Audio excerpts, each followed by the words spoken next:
En 1961, le gouvernement Lesage a voulu créer une commission d'enquête sur l'enseignement, ce qui était une promesse que le Parti libéral avait faite avant l'élection de 1960. Et j'ai été nommé par le ministre à l'époque, Paul Gérin-Lajoie, membre de cette commission qui s'appelle aujourd'hui la Commission Parent.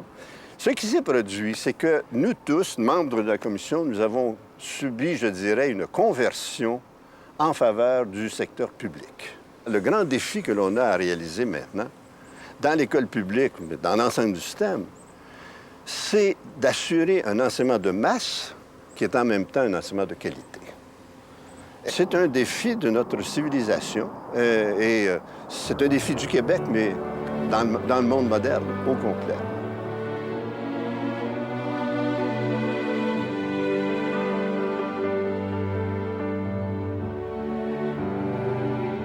Sous le soleil, la terre se fend. C'est apprendre, c'est vivre. Pour cet homme et pour son enfant. Après le puits qu'il faut creuser. L'école publique, pour moi, c'est l'école où moi-même je suis allée quand j'étais petite. Sans attendre, apprendre. C'est à lire, à écrire, à compter. Une place pour chacun. Ouvrir les portes encore fermées sur ce savoir accumulé. Qu'on lui en donne un jour la clé. J'aimerais ça être une maîtresse. Il a le monde à sa portée. J'aime ça aller à l'école. Lire, apprendre à lire entre les lignes. J'aime écrire. Découvrir la magie des signes et les trésors inépuisables qu'on emporte dans son cartable.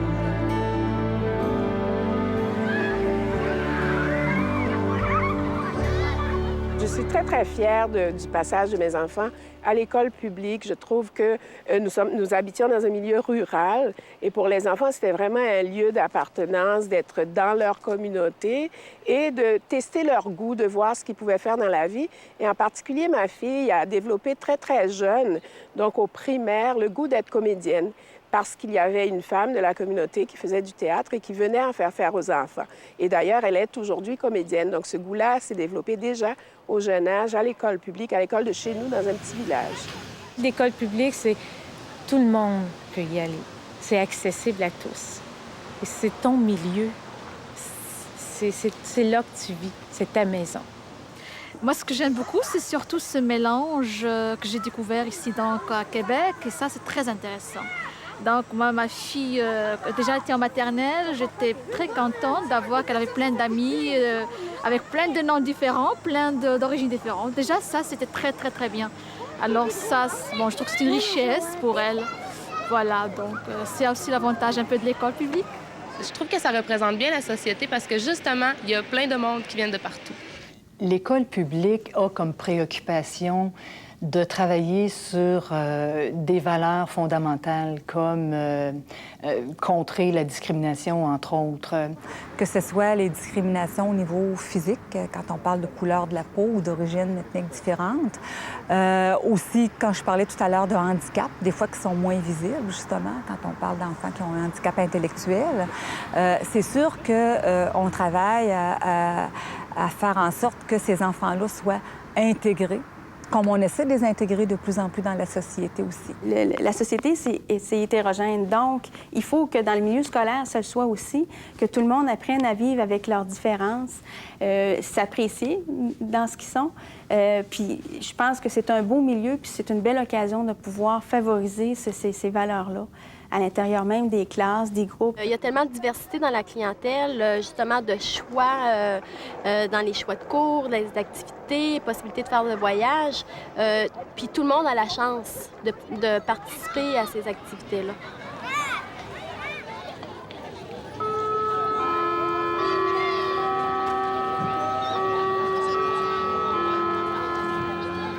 C'est une école qui est capable de penser à tout le monde et qui veut une réussite globale pour l'ensemble de la société.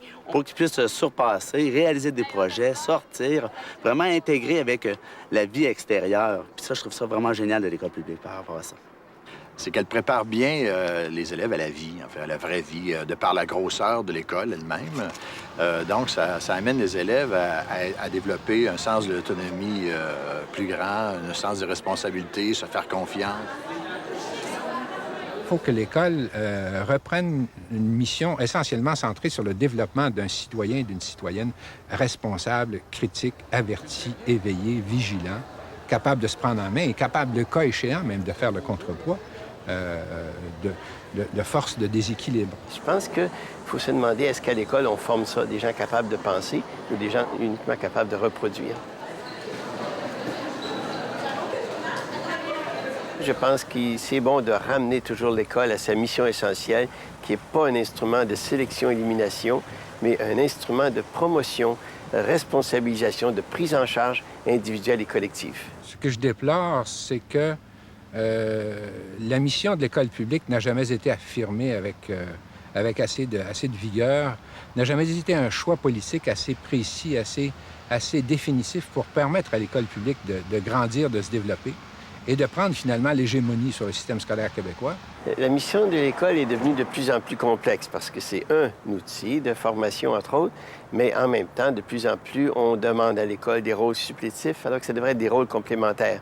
Je pense que les enseignants sont des collaborateurs des parents, mais ils ne devraient pas être des substituts. Moi, je dis souvent, l'école publique québécoise est devenue le site d'enfouissement sanitaire par excellence de tous les problèmes de la société.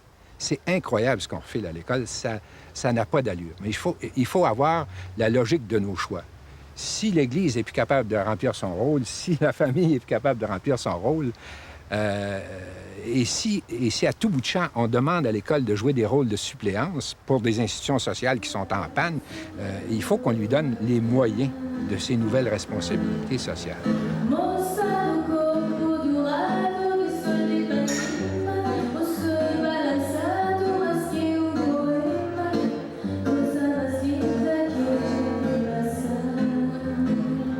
Il y a cette force sociale qui demande à l'école de devenir une manufacture de main-d'œuvre. Alors évidemment, moi, là encore, je m'objecte systématiquement. Actuellement, on entend des discussions disant que l'école doit préparer au marché du travail. Je pense que c'est une tendance actuellement qui est en train de se dessiner et auquel l'école publique doit résister. Et je pense que si on s'enligne sur un besoin du marché, on répond plus du tout et on perd de vue le besoin de l'individu qui vient pour d'abord un développement et un cheminement pour pouvoir arriver à mieux se connaître et faire des choix, mais des choix à partir de ce qu'il est et non pas à partir de ce que la paroisse a besoin. Ouais, là, j'exagère la paroisse, mais je dirais le milieu environnement a besoin. On ne peut pas abdiquer notre mission pour produire des belles statistiques et des beaux chiffres. Il y a une tricherie institutionnelle qui risque de s'instaurer, un peu comme on l'a vu dans le domaine des affaires et de l'économie, que les gens commencent à fausser les résultats, les dettes, les profits, etc., et qui trompent du monde. Et là, il y a des écoles qui font la même chose. Quand on parle de réussite éducative, c'est l'école qui doit réussir à développer chacun des enfants. C'est pas aux enfants à réussir pour l'image de l'école puis on rentre dans le palmarès.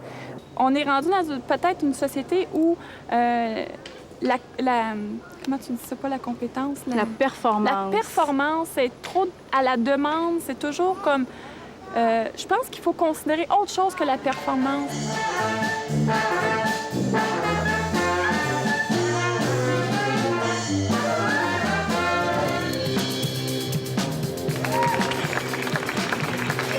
Merci.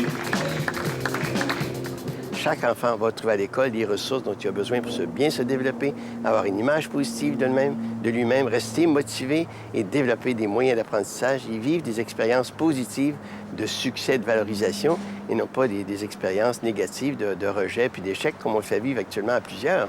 Il y a des élèves à qui on n'a pas fait réaliser qu'ils avaient des capacités, qu'ils avaient des talents.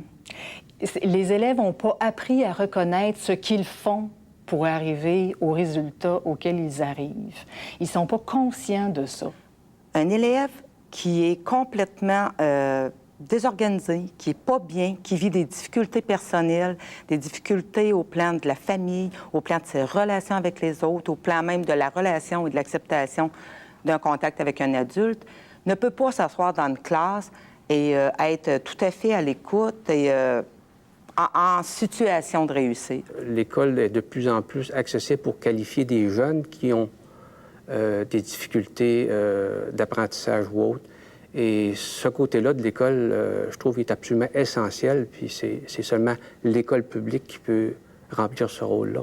Il faut continuer à promouvoir l'égalité des chances, une réelle égalité des chances qui fasse que l'élève, quel que soit le milieu d'où il part, puisse avoir accès à un développement personnel qui l'amène au maximum de ses capacités.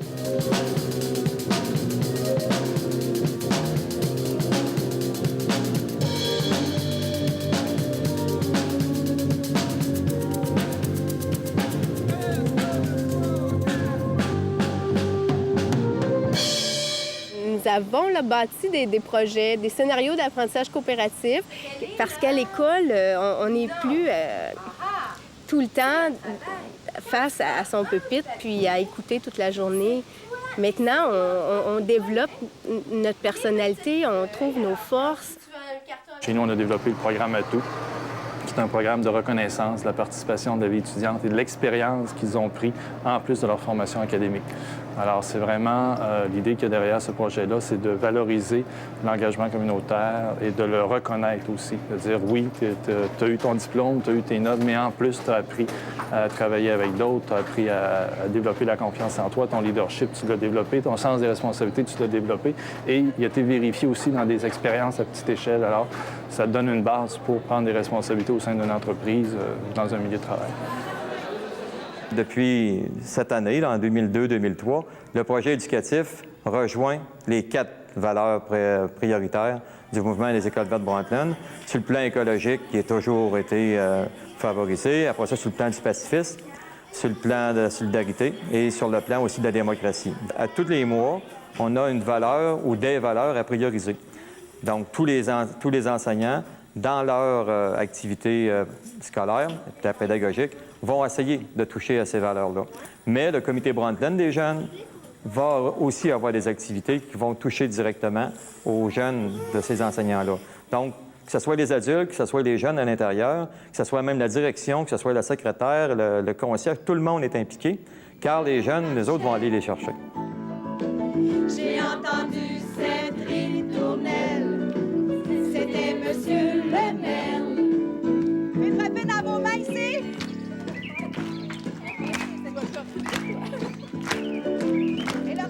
Ici, on est très chanceux à l'École de la Chaumière. On a une prof d'art plastique spécialiste. Elle fait ça d'une façon très intense avec les jeunes. Sa passion complète est là, et ça, c'est transmis aux jeunes. Il y a une flamme qu'il faut entretenir, et nos écoles, par-delà tous les costumes qu'on voudrait donner, le costume qu'on devrait, c'est un costume de passion. J'aime ce que je fais. J'aime l'équipe de travail avec qui je le fais aussi. Il faut dire que c'est très dynamique.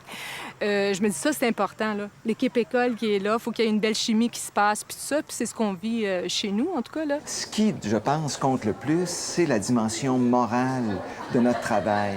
Le plaisir d'apprendre, le plaisir d'un beau raisonnement, la curiosité, le plaisir de la discussion, de participer au débat public, le plaisir de débattre, de rentrer dans la cité des idées. C'est ça, le travail. Le grand défi des écoles publiques dans les années à venir, c'est d'être attirante pour le jeune.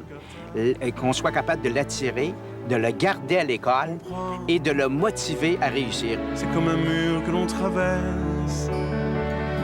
C'est la brume qui se disperse, une promesse encore plus belle. Mais c'est merveilleux quand on peut voir qu'un enfant, au début de l'année, avait tendance à être dans son coin, avait tendance à manquer de confiance, avait tendance à ne pas s'impliquer, à ne pas aller jouer avec les autres. Et puis qu'à un moment donné, à travers différentes tâches qu'on a démontrées devant tout le monde, il y a une reconnaissance sociale qui devient importante. On démontre à tout le monde que, hé, regardez la bonne idée qu'il y a eu tout le monde, on arrête de travailler tout de suite, c'est important ce que j'ai à dire. Puis tout le monde arrive à se réjouir pour cette personne-là. Puis l'enfant s'épanouit, l'enfant s'éveille et justement, on vient de libérer un trésor. À la plume et au crayon noir, en appliquant son écriture, raconter sa propre aventure. surprendre, cueillir ces mots comme des fleurs, semer des graines au long des cœurs, confier son âme et sa mémoire à celui qui viendra plus tard. Pour cet enfant à son pupitre, tirer la langue sur le titre, écrire son nom sur son cahier, c'est plonger vers sa liberté.